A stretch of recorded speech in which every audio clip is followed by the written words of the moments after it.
नमस्कार दोस्तों, आप सभी का नवसृजन एकेडमी के इस यूट्यूब प्लेटफॉर्म पर एक बार फिर से स्वागत है। जैसा कि आप जानते हैं, हम लोग इतिहास श्रृंखला को लेकर चल रहे हैं। उसी क्रम में जो अगला टॉपिक है वैदिक सभ्यता, उसको हम आज लोग देखेंगे और बहुत ही उम्मीद है कि आप लोगों की पढ़ाई अच्छी चल रही होगी, क्योंकि एग्ज़ाम जो ज़्यादा समय नहीं है। पीसीएस भी हमारा अक्टूबर में है और उसके जस्ट 2 महीने बाद आर का एग्ज़ाम है। और बहुत सारे इस दरमियान जो अदर स्टेट के एग्ज़ाम हैं पीसीएस के, वो भी हैं। जैसे उत्तराखंड वाला है, अभी एमपी पीसीएस का भी कल ही है, नेक्स्ट डे जो है।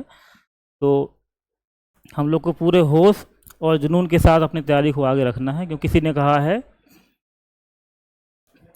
आगे लेके चलना है होश और जुनून के साथ में, ताकि मजबूती के साथ अपने मंजिल की ओर आगे बढ़ें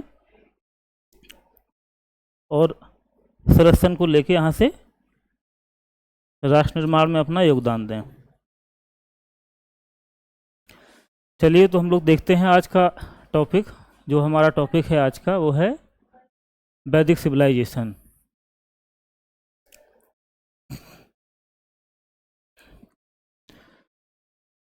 वैदिक सिविलाइजेशन में अभी तक हमने देखा कि पहले पाषाण काल, ताम्रपाषाण काल और वैदिक सभ्यता को हम लोग सिंधु घाटी सभ्यता को पढ़ चुके थे।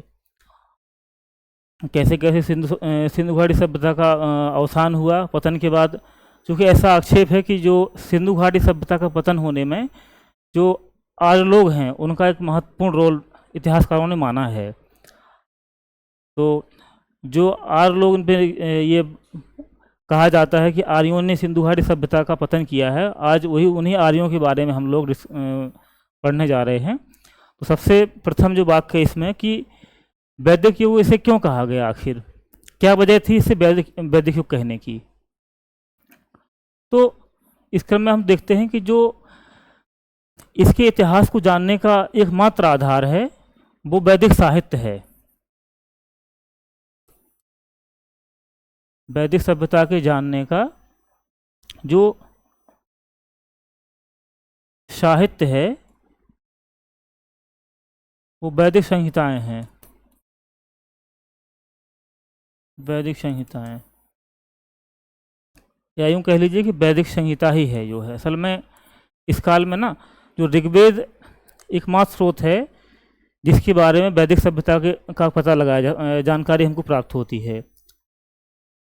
ऐसा मानना है इतिहासकारों का कि जो वैदिक संस्कृति के निर्माता थे वो आर्य लोग थे। अच्छा, आर्य शब्द का सर्वप्रथम प्रयोग किया किसने किया वो, और कब हुआ? तो 1853 में सर्वप्रथम 1853 ईस्वी में प्रोफेसर मैक्स मूलर ने सर्वप्रथम आर्य शब्द का उल्लेख एक कुलीन या श्रेष्ठ लोगों के लिए किया। तो आर्य शब्द का जो अर्थ है ना, वो कुलीन, श्रेष्ठता, इन सब से लिया गया है। और सर्वप्रथम प्रयोग जो किया है वो किसने किया? प्रोफेसर मैक्स मूलर ने। और किस संदर्भ में? श्रेष्ठता, कुलीनता के संदर्भ में आर्य का प्रयोग। एक प्रश्न पूछा जा सकता है। अध्ययन की दृष्टि से हम लोग देखेंगे कि जो पूरा वैदिक सभ्यता है हमारी, इसको कितने पार्ट्स में तोड़ के पढ़ना है हमको। टोटल एज है ना, ये 1600 ईस्वी से 1600 ईसा पूर्व से 600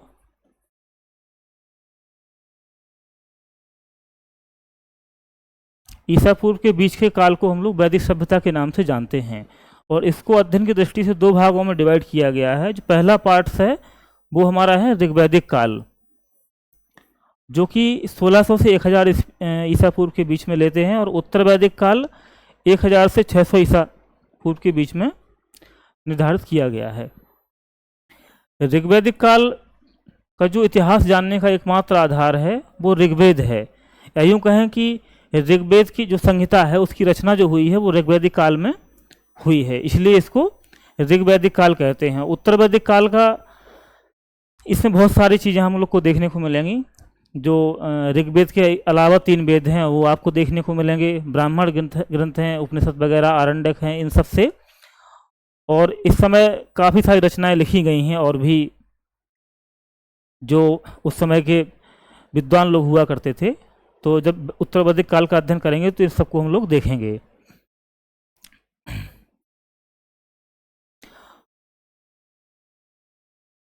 जैसा कि देखा कि जो ऋग्वेद की रचना हुई है, ऋग्वेद संहिता की, वो कब हुई है? इसी काल में हुई है, ऋग्वैदिक युग में, यानी कि 1000 से 600 ईसा पूर्व, 1600 से 1000 ईसा पूर्व के बीच में। ये मूलतः ग्रामीण सभ्यता थी।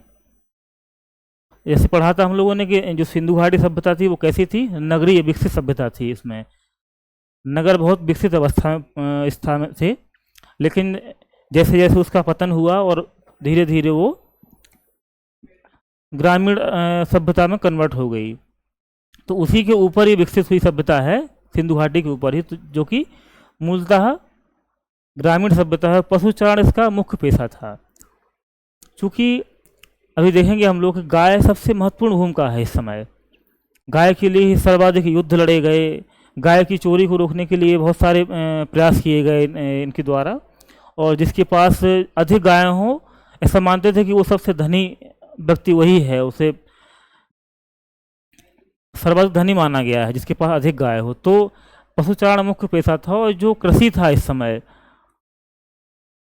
कृषि था जो गौण पेशा था, वो लोग करते थे कृषि अपने थोड़ा बहुत जीवन यापन हेतु, लेकिन जो बृहद पैमाने पर प्रचलन था समाज में वो था पशुचारण का। अच्छा, अब ये प्रश्न उठता है कि जो आर्य लोग हमारे इस देश में आए, या जो आर्य लोगों का आगमन हुआ वो कहाँ से हुआ, कौन थे वो लोग? तो इसके पीछे बहुत सारे मत हैं इतिहासकारों के। बेसिकली जो स्थान माना गया है, जो मूल स्थान है आर्य लोगों का, वो है बोगज कोई अभिलेख,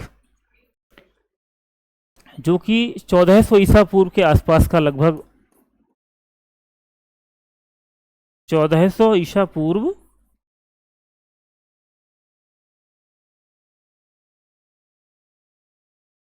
के आसपास का माना गया, जो कि एशिया माइनर, जो आज का ईरान पड़ता है, वहाँ ये प्राप्त हुआ है। तो इससे क्या जो महत्वपूर्ण जानकारी हमको प्राप्त होती है बोगज कोई अभिलेख से, जो देवताओं के नाम हैं, कौन से देवता, जो अभी हम लोग देखेंगे आगे, ऋग्वैदिक कालीन जो देवता हैं उनके नाम, और इस अभिलेख में जो नाम वर्णन, अभिलेख में जो नाम लिखे गए हैं, जो वर्णित हैं, उन देवताओं के नाम में बहुत सारी समानता है।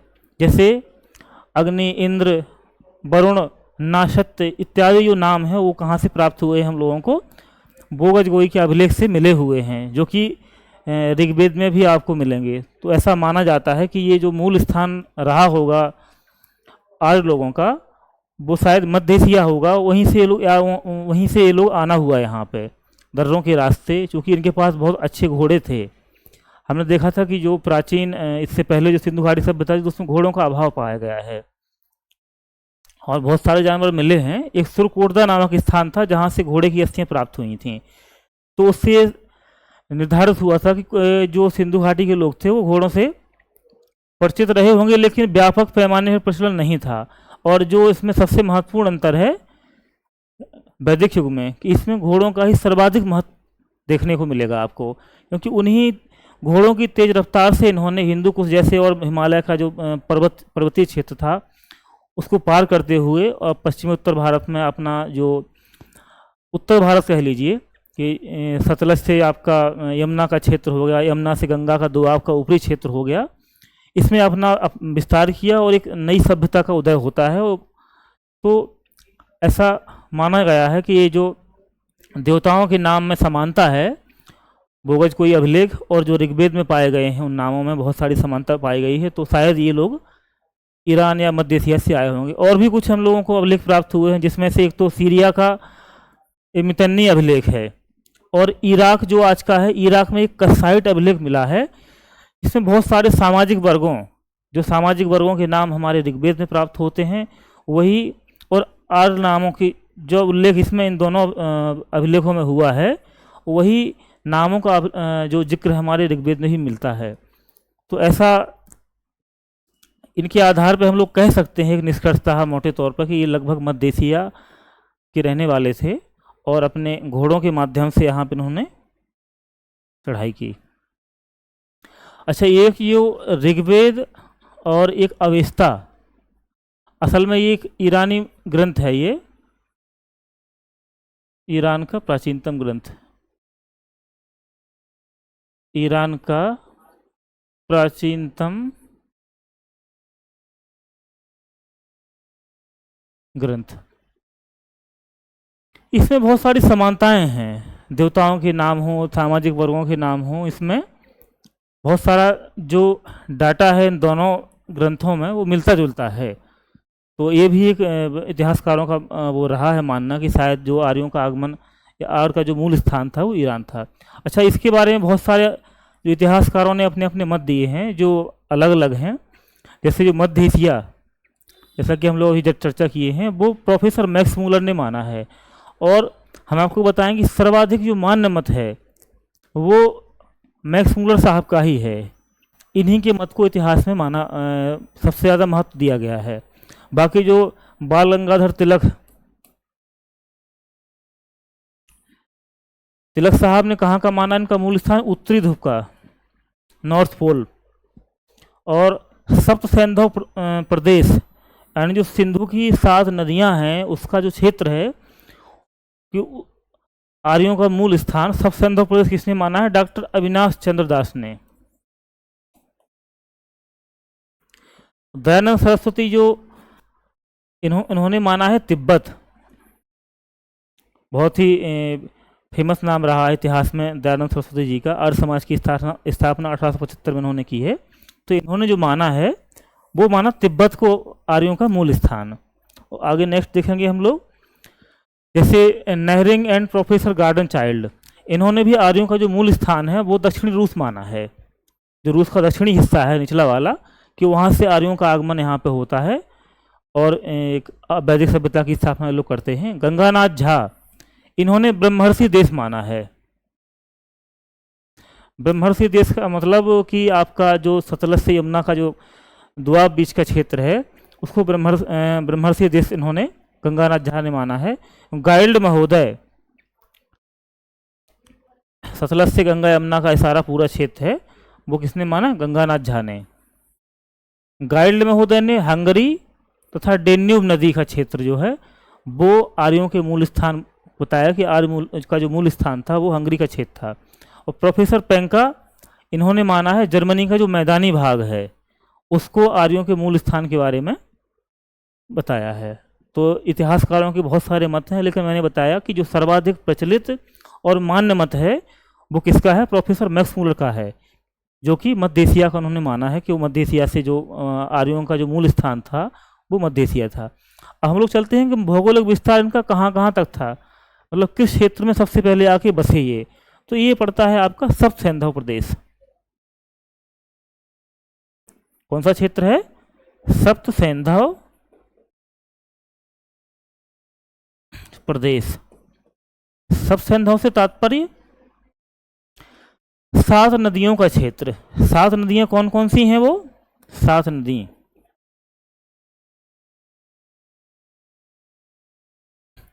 सात नदियों में सबसे पहले सबसे महत्वपूर्ण नदी है वो है आपकी सिंधु, सरस्वती, झेलम,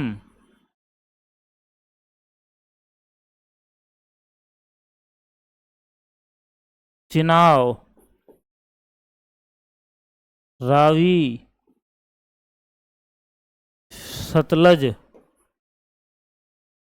और लास्ट हमारी जो है वो है ब्यास नदी। तो ये जो 7 नदियां हैं सब सैंधव प्रदेश के नाम से जो इसका इलाका रहा है नदियों के आसपास का, वो इनका जो सबसे पहले जो बसने का क्रम में आर्य लोगों ने कहाँ विस्तार अपना कहाँ अब बसे सबसे पहले आके इन नदियों के क्षेत्र में, जिसे क्या कहा गया है? सब सैंधव प्रदेश। अन्य नदियों का भी उल्लेख है असल में जो ऋग्वेद में मिलता है।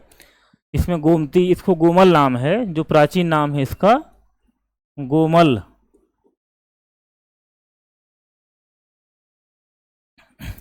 कुंभा, जो आज की काबुल नदी है, जो प्राचीन नाम उसका कुंभा है। और गंडक नदी जो आज की है उसका क्या नाम है? सदा नीरा। कुर्रम नदी का नाम कुमु जो है आज की, वो कुर्रम है। और सिंधु, सिंधु को जैसा कि हम लोग पहले भी पढ़े हैं सिंधु घाटी सभ्यता में, इंडस और हिरण्यनी, ये पूछा जा सकता है।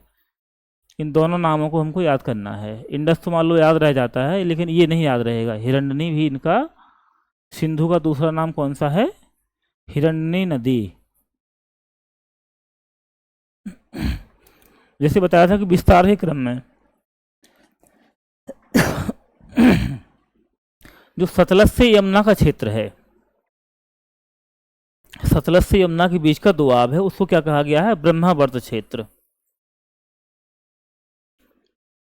शुरुआत में जब आर्यों का आगमन होता है तो सबसे पहले इनका जो सबसेंधव क्षेत्र में रहते हैं। उसके बाद जब विस्तार आगे होगा, आगे की तरफ देखेंगे धीरे धीरे विस्तार होता है गंगा यमुना से, और गंगा मतलब पूर्व की ओर जैसे जैसे विस्तार करते हैं, तो उस क्रम में जब इस क्षेत्र में अपना विस्तार किए तो उसको क्या नाम दिया गया? ब्रह्मावर्त क्षेत्र।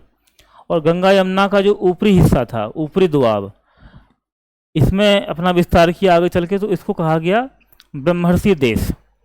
और आगे क्या होता है, धीरे धीरे ये संपूर्ण उत्तर भारत का जो क्षेत्र है उसमें फैल जाते हैं, और इसे कहा गया आर्यावर्त। संपूर्ण उत्तर भारत में फैल जाते हैं, जिसे क्या नाम दिया गया है? आर्यावर्त क्षेत्र।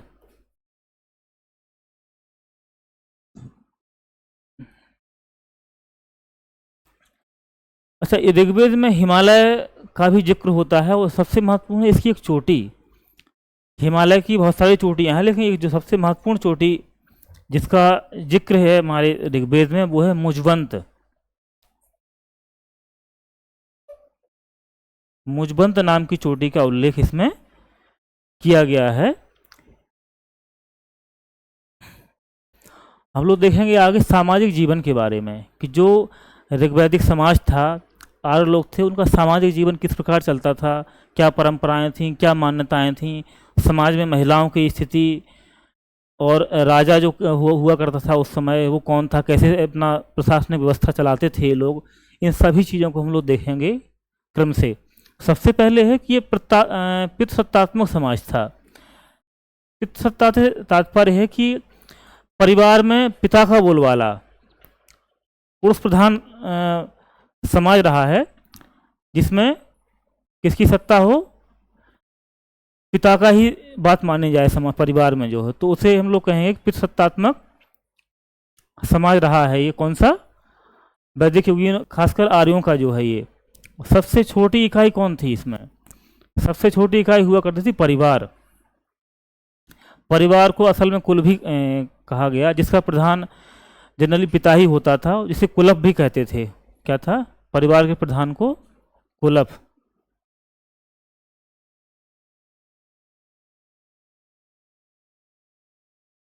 तो सबसे छोटी इकाई परिवार। अच्छा, एक शब्द आता है इसमें ऋग्वेद में जिसका जो है नृप्त। नृप्त का क्या तात्पर्य है? ये एग्जाम में पूछा भी गया है, और आगे भी पूछा जा सकता है पीसीएस जैसे एग्जाम में, खासकर कि नृत्य से क्या तात्पर्य है। बहुत सारे ऑप्शन दे देगा, 4 आपको। तो नृत्य का अर्थ है इसमें दादा, दादी, नाना, नानी, और पोता पोती के लिए भी असल में ये पोता या पोती। इन सभी के लिए जो कॉमन शब्द उपयोग में लाया गया है वो क्या है? नृत्य है वो। ठीक है ना? अच्छा, वर्ण व्यवस्था का इसमें होता क्या है कि जो ऋग्वेद हमारा है उसमें जो सबसे प्राचीन जो मंडल हैं वो 2 से 7 तक सबसे प्राचीन मंडल माने गए हैं। वो जो दसम मंडल है, दसम मंडल में कौन सा? 10वां मंडल। 10वें मंडल में वर्ण व्यवस्था का उल्लेख मिलता है कि जो प्रजापति थे, प्रजापति के मुख से जो ब्राह्मण का उदय हुआ, और भुजाओं से क्षत्रिय का उदय होता है, और जो पेट या जो हिस्सा है उससे वैश्य वर्ण का वो होता है, और पैरों से शूद्र का उदय हुआ है। तो ये ऐसा मानना है कि ये शायद बाद में जोड़ा गया और उत्तर वैदिक काल में शायद ऐड किया गया है, जो कि समाज में विभेद जब शुरू हो जाता है उसको स्थायी रखने के क्रम में, उसको स्थायी करने हेतु ये मंडल जोड़ा गया ऋग्वेद में। जो सबसे प्राचीन मंडल हैं वो 2 से 7 ही हैं। अच्छा, इसमें देखेंगे हम लोग स्त्रियों की स्थिति। स्त्रियों की स्थिति बहुत अच्छी है इस समय। यज्ञ हो गया जैसे कि, तो यज्ञ में भाग लेती थी। पहले यज्ञ ऐसे नहीं होते थे कि कर्मकांड नहीं था उसमें, अपना जिसका जो इच्छा है सामूहिक रूप से ये लोग हवन करते थे। आपने बढ़िया कद्दू उगाया तो बड़ा सा 2 कद्दू लेके पहुंच जाइए, अपना वहीं कद्दू कटेगा। किसी के पास गेहूं है तो अपना गेहूं लेके, आटा लेके, जो भी जिसमें सक्षम है देने में, और सामूहिक रूप से वो अपना हवन करेंगे। अग्नि को समर्पित करने के बाद सभी लोग एक साथ मिलकर उसको प्रसाद के रूप में पाते थे, उसे ग्रहण करते थे। और हम लोग देखेंगे आगे इसी व्यवस्था को, जो कि यज्ञ की व्यवस्था है, आगे चल के स्थायी कर के रूप में स्थायी कर दिया जाएगा। उत्तर वैदिक काल जब हम लोग पढ़ेंगे इसमें, तो स्त्रियों की स्थिति कैसी है। यज्ञ में अनुष्ठान वगैरह जो होते थे, उपासना में, उसमें भाग लेती थी, शिक्षा में भाग लेती थी। बहुत सारी हम लोग देखेंगे इसमें, जैसे देखो घोषा है, अपाला है, सिकता है, विश्वतारा, लोप मुद्रा, ठीक है ना। तो ये उस समय की जो महिलाएं हैं, बहुत ही विदुषी महिलाएं हैं। ये ऋषि मुनियों का जैसे नाम आता है, जैसे कि अगस्त्य ऋषि थे, तो अगस्त्य ऋषि की पत्नी का नाम ही लोपामुद्रा है। और इनको क्या कहा गया है, ब्रह्मवादिनी। ब्रह्मवादिनी की उपाधि किसको दी गई है, लोपामुद्रा को। ये पूछते हैं जो है।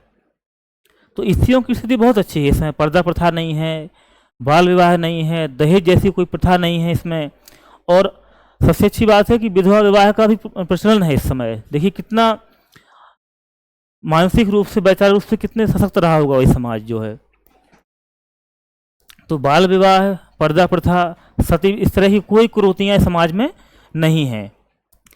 विधवा विवाह प्रचलन में इस समय था।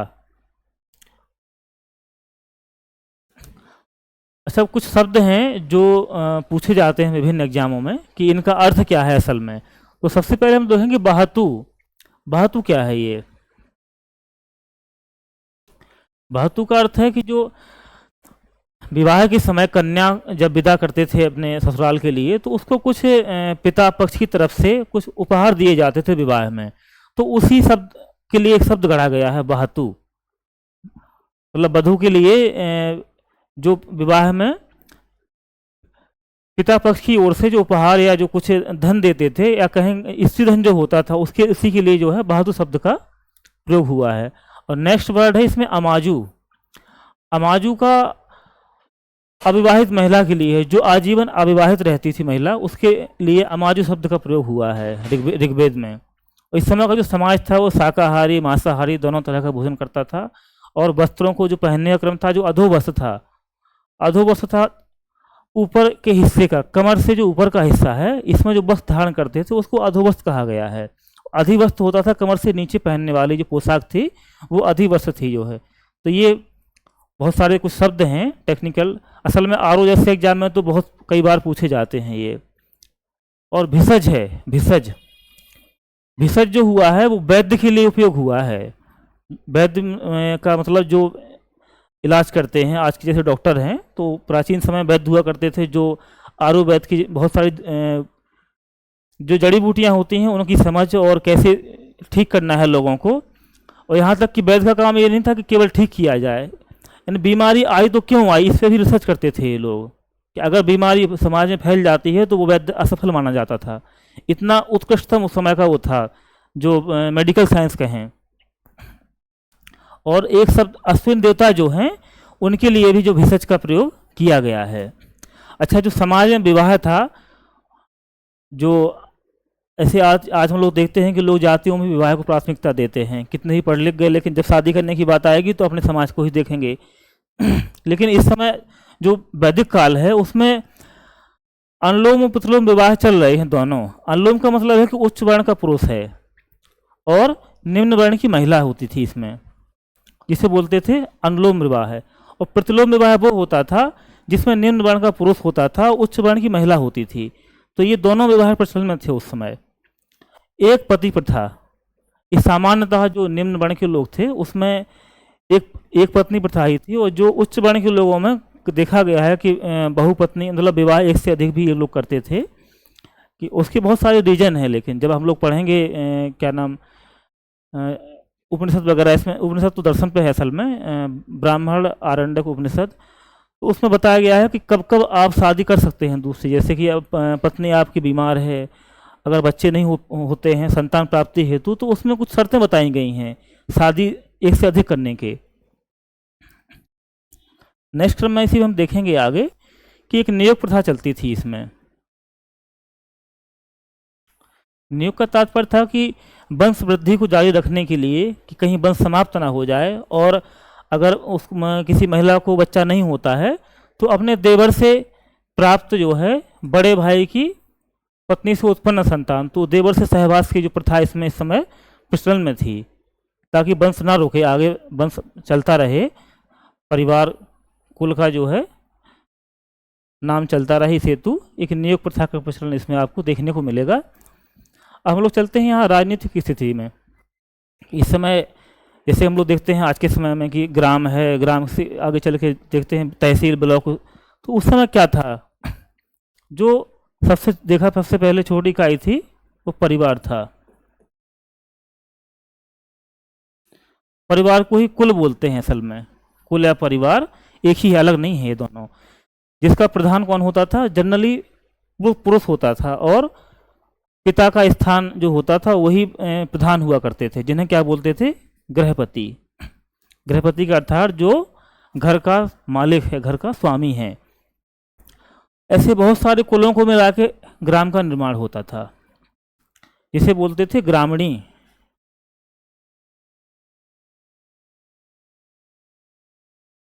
ये क्रम पूछता है आरओ में विशेष करके, दे देगा आपको राष्ट्र बीच में कर देगा या जन बाद में कर देगा, तो ये कई बार क्वेश्चन पूछा गया पीसीएस में भी और आरओ जैसे एग्जाम में भी। अच्छा, बिस बहुत सारे ग्रामों को मिला के क्या होता था, बिस, इसके प्रधान को क्या बोलते थे, बिसपति।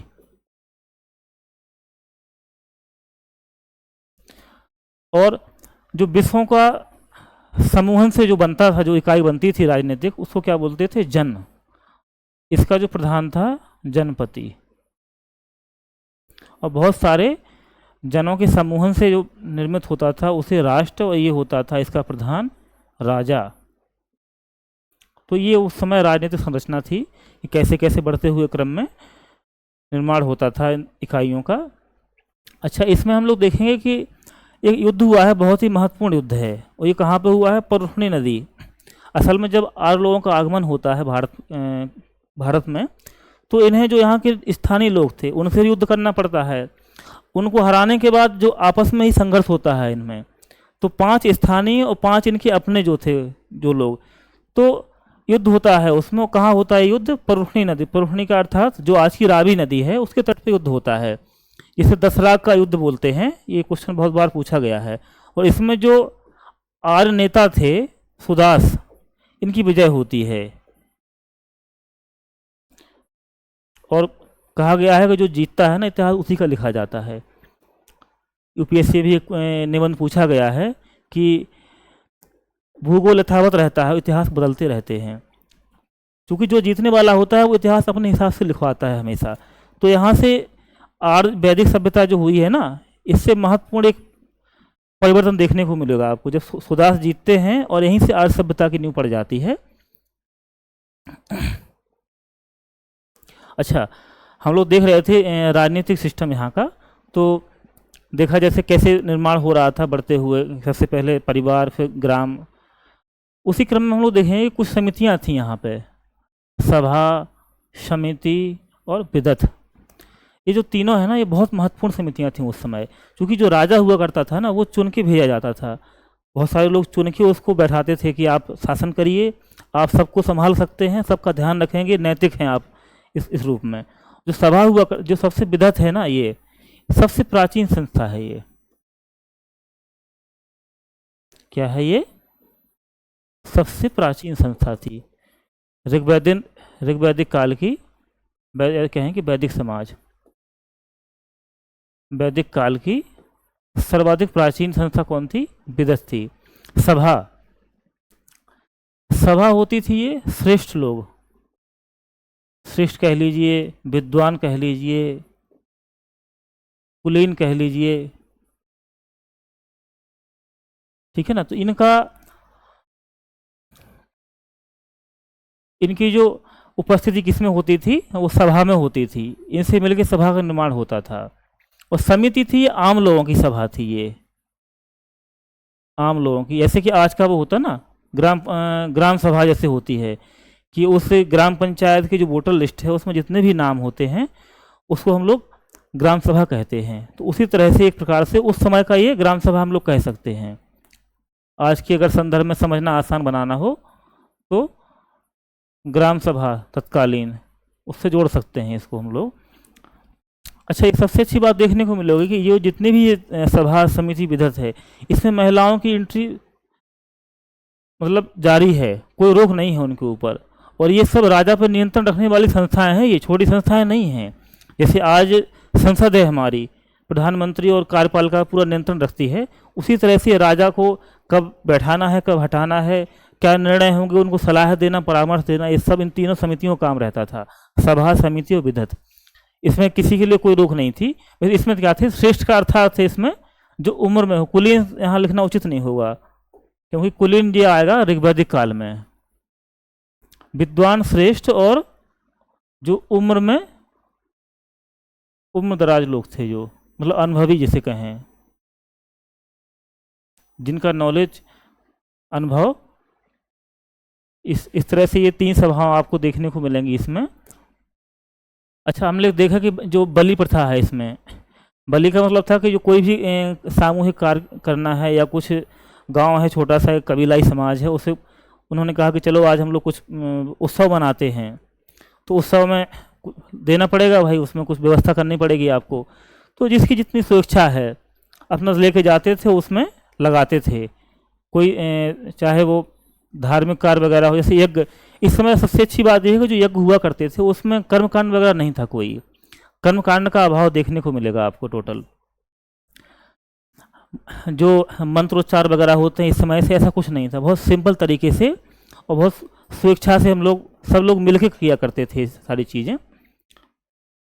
तो किसी के पास मान लो कद्दू है बड़ा सा, लेके गए, कद्दू बढ़िया सब्जी बनाएंगे आपस में, कोई आटा लेके चला गया, किसी के पास दूध दही है पर्याप्त मात्रा में, तो वो लेके पहुंच जाएंगे अपना, और एक सामूहिक रूप से उसका आयोजन करते थे और खाते। अच्छा, और जो धर्म था ना यहाँ पे, चलो हम लोग धर्म के जब उसमें चलेंगे। अच्छा, एक सबसे महत्वपूर्ण शब्द मिलेगा इसमें, गोप्ता जनस्य। गोप्ता जनस्य होता था जो कबीले का संरक्षक हो, राजा नहीं है ये। संरक्षक का मतलब है कि जो युद्ध के लिए अगर कोई आक्रमण, कोई बाहरी आक्रमण होता है या कोई संकट आता है, तो सबसे पहले वो खड़ा होगा उसके लिए। तो समाज में ऐसे लोग मिल जाएंगे आपको आज भी जो है, जो तो उसको क्या बोला गया है? गोप्ता जनस्य, कबीले का संरक्षक था पूरे। और नगरों पर विजय पाने वाले को पुराभिता बोलते थे, जो नगरों को जीत लेता था ऋग्वैदिक काल में। पुराभिता मतलब उसने भेद लिया।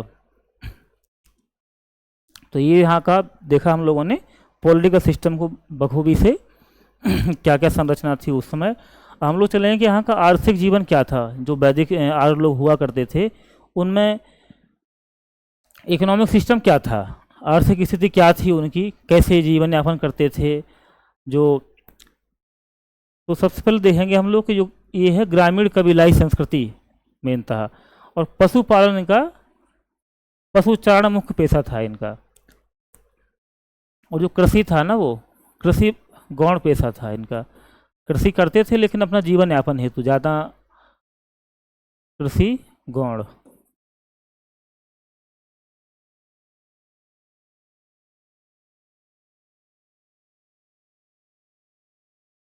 जब ये प्राथमिक होगा ना आगे चल के, तभी द्वितीय नगरीकरण की शुरुआत भारत में हो जाएगी। और जो 16 महाजनपद हैं आपको क्योंकि अभी है क्या ना कि जंगल हैं बहुत सारे, जो नॉर्थ इंडिया का हिस्सा है बहुत जंगल पूरा छाया हुआ है, लोहा अभी तक नहीं मिला है। आगे चल के हम लोग देखेंगे उत्तर वैदिक काल आएगा तो लोहे की खोज होती है। एक अतरंजी खेड़ा स्थान पड़ता है जो आज का एटा जिला है, तो लोहे का वहाँ से अतरंजी खेड़ा से बहुत सारे लोह गलन की भट्टियाँ प्राप्त हुई हैं, और वहीं से लोहा जब प्राप्त होता है बहुत सारे हथियार बनाए जाएंगे। और जो सतलज से यमुना का क्षेत्र है और यमुना से जो गंगा का निचला हिस्सा है, यहाँ के जंगलों की सफाई होगी, कृषि बृहद पैमाने पर शुरू हो जाएगी। और जब कृषि होगी धीरे धीरे और अधिशेष उत्पादन होगा, उत्पादन अधिशेष होगा तो क्या होगा कि महाजनपदों का उदय होगा। जैसे हम लोग बोलते हैं इतिहास की सबसे दूसरी सबसे महत्वपूर्ण घटना, प्रथम नगरीकरण कौन सा है? सिंधु घाटी सभ्यता का। और द्वितीय नगरीकरण कौन सा हो जाएगा हमारा? ये 16 महाजनपदों का उदय। अच्छा, अर्थव्यवस्था में सबसे महत्वपूर्ण जो था ना, वो यहाँ पे गाय हुआ करती थी। इसके लिए क्या है? अघन्या शब्द, गाय को ही अघन्या, जिसका अर्थ होता है ना मारे जाने योग्य, ना मारे जाने योग्य, जिसका वध न किया जा सके उसे क्या बोलेंगे? अघन्या। वो किसके लिए हुआ है? गाय के लिए। अच्छा, गाय के लिए एक शब्द और है अष्टकर्णी, जो दर्शाता है कि गाय पर स्वामित्व का सूचक एक शब्द है अष्टकर्णी, जो कि गाय पर स्वामित्व का सूचक है कि जो गाय पे जिसका अधिकार है जो है, उसे अष्टकर्णी बोला गया है। और सर्वाधिक युद्ध इस समय हुए हैं जो ऋग्वैदिक वैदिक काल में ही, ऋग्वैदिक काल में तो किसके लिए हुए? वो है गाय हेतु। जिसके पास सर्वाधिक गाय, वो सबसे महत्वपूर्ण व्यक्ति, या कहें कि सबसे ताकतवर व्यक्ति वही था। दुहिता, दुहिता बोला गया है पुत्री हेतु। ये शब्द असल में होता क्या था ना कि जो गाय को दोहने वाला, दुहिता का शाब्दिक अर्थ हम लोग निकालेंगे ना, तो जो गाय को दोहता है, गाय का दोहने वाले, उसके लिए क्या है शब्द? पुत्री।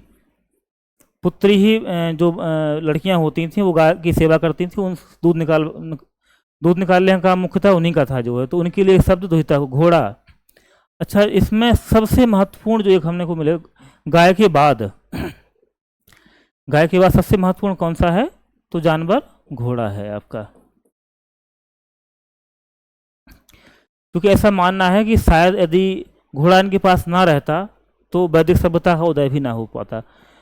क्योंकि जो मध्य एशिया का जो इलाका है, बहुत ही चढ़ाई वाला इलाका है। हिंदू कुश जैसा हिमालय को पार करके अगर यहाँ तक आप पहुँच पाए तो सिर्फ उसमें सबसे बड़ा एक योगदान घोड़े का ही है, इसलिए इसको सबसे महत्वपूर्ण लिखा गया है।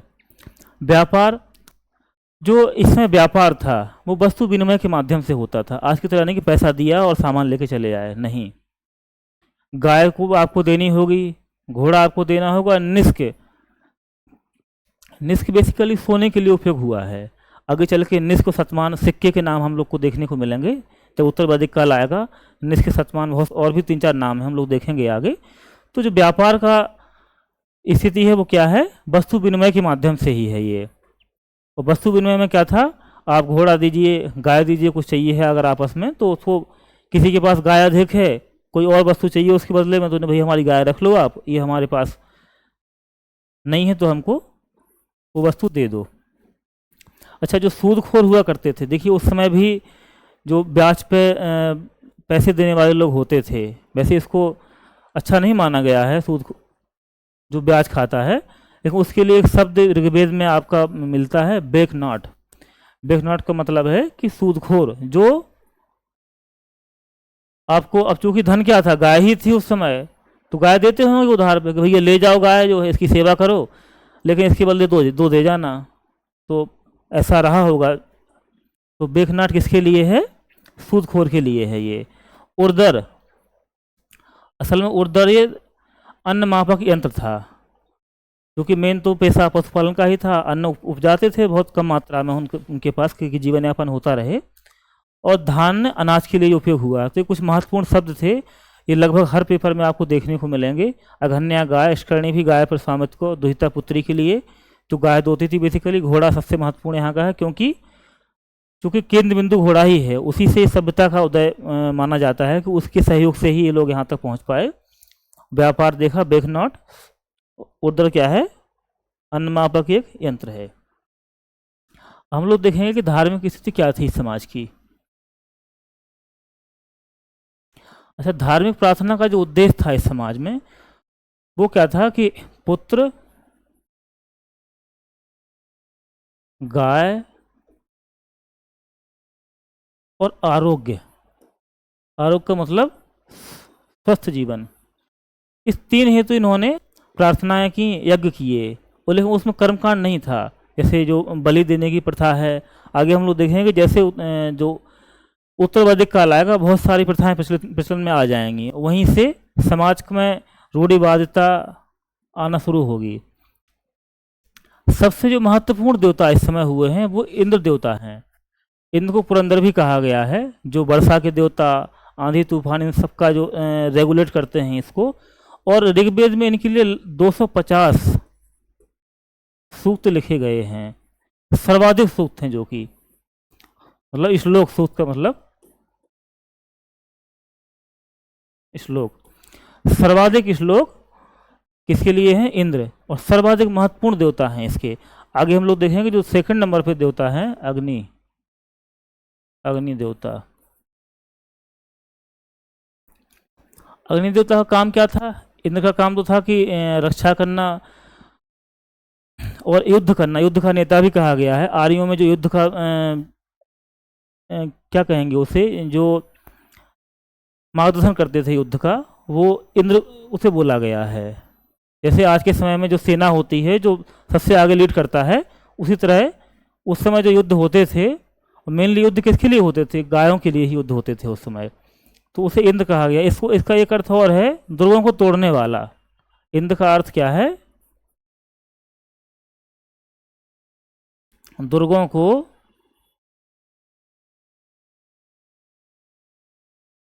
तोड़ने वाला।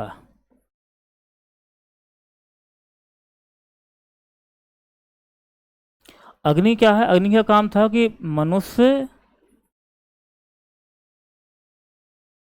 और देवता, देवता के बीच मध्यस्थ की भूमिका, मध्यस्थ की भूमिका निभाना। क्योंकि जो यज्ञ लोग करते थे, जो आहुतियाँ देते थे जिस देवता के नाम पर, तो ऐसा इनका विश्वास था कि जो हम लोग अग्नि में डालते हैं वो उस देवता तक पहुंच जाता है। तो अग्नि को सबसे दूसरे महत्वपूर्ण देवता हो जाएंगे। पहले हमारे इंद्र होंगे इसमें, दूसरे इंपॉर्टेंट देवता कौन है? अग्नि, जिनके लिए 200 सूक्त लिखे गए हैं, लगभग 200 श्लोक आपको मिलेंगे। वरुण का स्थान आता है थर्ड नंबर पर। इनके लिए भी 175 सूक्त जो है, या श्लोक 175 श्लोक।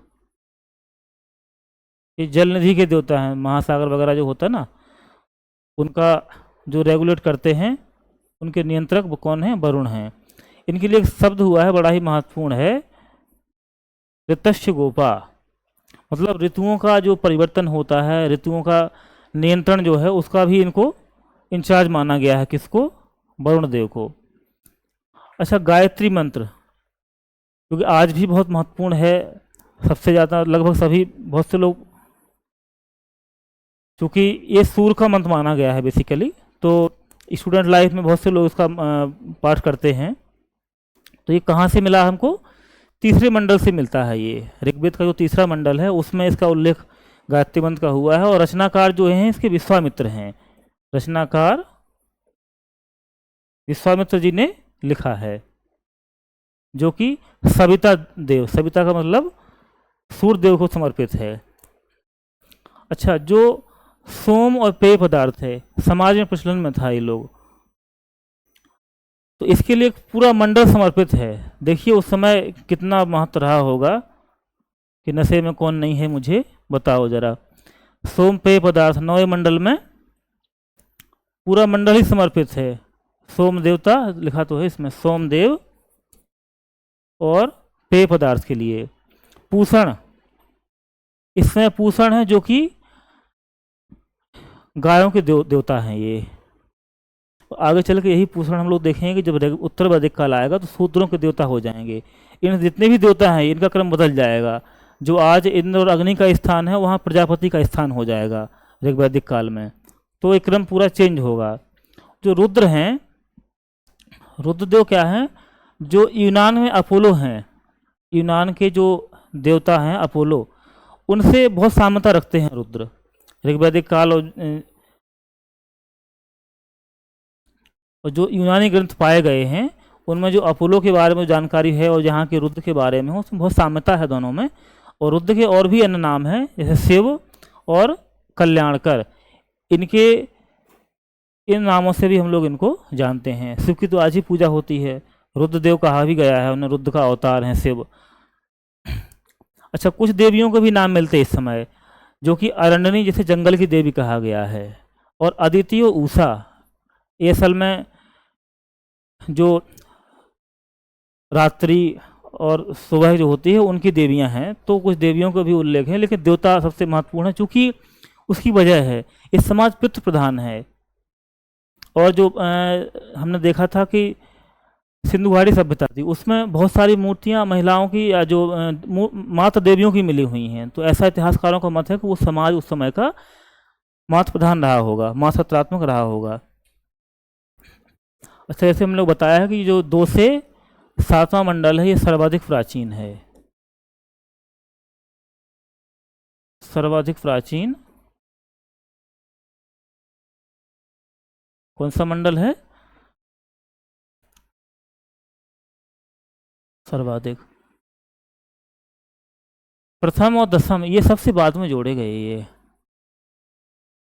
सबसे बाद में ऋग्वेद में जोड़े गए ये दोनों मंडल। और हमने बताया था कि 10वें मंडल में ही किसका उल्लेख है? वर्ण का उल्लेख है, कि प्रजापति के जो मुख से ब्राह्मण वर्ण का वो होता है, भुजाओं से क्षत्रिय का, पेट से जो वैश्य होते हैं, और पैरों से शूद्र का। अच्छा, कुछ ये शब्द हैं जो उस समय वेदों को पाठ करने वाले लोग थे उनके लिए हैं। जैसे जो ऋग्वेद का पाठ करता था उसे बोलते थे होत्र या होत्रा, और सामवेद का पाठ करने वाले को उद्गाता बोलते थे। और यजुर्वेद जो हुआ वेद है हमारा, उसको अथर्वयु, अर्थर्वेद को जो था उसे ब्रह्मा। ऋग्वेद के बारे में जैसे बताया कि जो इसमें प्रार्थनाएं हैं देवताओं को कैसे प्रसन्न करें उनके लिए। सामवेद जो है ना, मेन सामवेद ये है संगीत से रिलेटेड।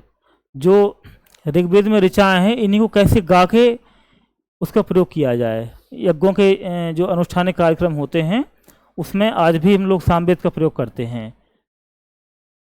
तो इसका पद्य रूप है ये, ऋग्वेद का ही क्या हो जाएगा? पद्य रूप। और यजुर्वेद में क्या है, इसमें जो अंकगणितीय पैमाने होते हैं, बहुत सारे आयुर्वेद वगैरह हो गए, ये सारी चीज़ें। और अर्थर्वेद में आपका मिलेगा जादू, टोने, टोटका, इस तमाम चीज़ें जो जादुई शक्तियों के बारे में, वो हमारा अर्थर्वेद में है। कर्मकांडी जितने भी चीज़ें हैं वो हमको अर्थर्वेद में देखने को मिलेंगी। तो लगभग जितनी भी महत्वपूर्ण चीज़ें थीं, आज हमने जो वैदिक सभ्यता थी उसको देखा। और नेक्स्ट क्लास में मिलते हैं हम लोग, उसके बाद देखेंगे उत्तर वैदिक कालीन समाज को। ठीक, धन्यवाद, थैंक यू।